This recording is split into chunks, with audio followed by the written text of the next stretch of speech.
Hi everyone, welcome back to the channel. In today's quick tutorial, I'll show you how to create code blocks in Google Docs, fast and easy in 2025. This is perfect for programmers, students, or anyone who wants to display clean and formatted code inside their Google documents. Start by opening Google Docs and loading the document where you want to insert your code. You can either type your code directly or paste it from your editor.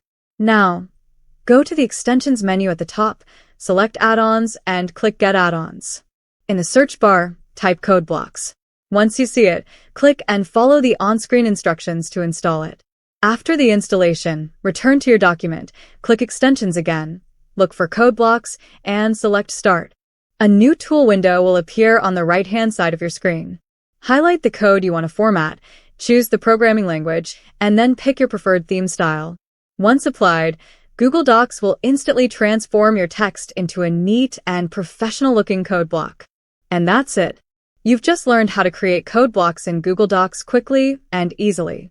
If this tutorial helped you, don't forget to like and subscribe for more tech tips. Thanks for watching.